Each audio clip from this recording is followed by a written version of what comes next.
All right, in this video, I'm going to show you how to do a banded half kneeling tibial IR mobilization. This is going to be really good to help improve your ability to bend your knee, as well as load the knee, and potentially start to improve some hip and shoulder measures for internal rotation. So all you'll need for this is a mobilization band. This specific band is called Rock Floss from the brand Rock Tape. You can get this on Amazon for, I think, like less than 30 bucks.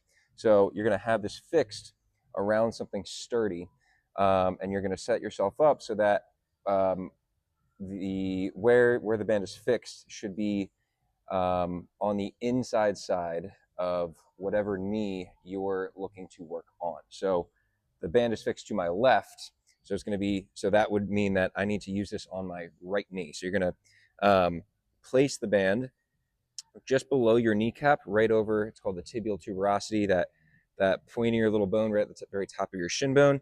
You're going to position it there, and you're going to then just kind of walk around in a circle to start to get this to wrap around. And you want to make sure that this band is, when it wraps around, it's pulling the shin bone inwards. And that's what's going to help us twist the shin in. So you're going to do about, maybe 2 or 3 steps, 2 or 3 circles around until you have some good tension on the band. And then from here, you want to walk yourself away from wherever the band is fixed, so that eventually, if you start to unweight this leg and I start putting my more of my weight on the opposite side leg, I should start to feel that band will start to like passively pull my leg in when I don't have weight through it. And so that's what's happening. So that means I have sufficient tension on this band.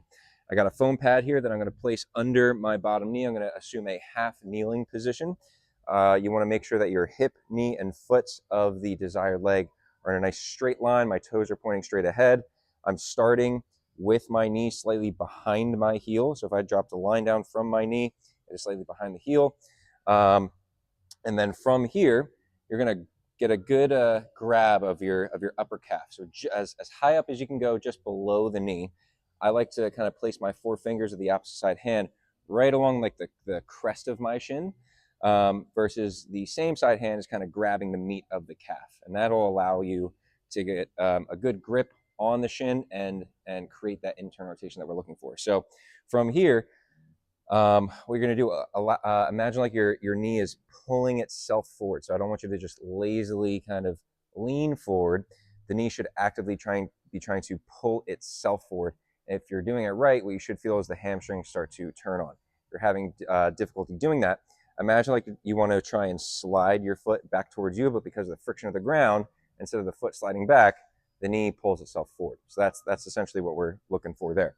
Now, as the knee pulls itself forward, you're going to try and twist your calf or your shin inwards into internal rotation.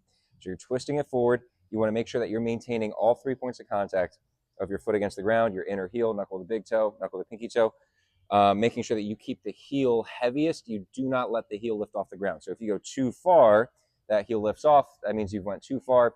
Don't go as far the next time. So again, knee pulls itself forward.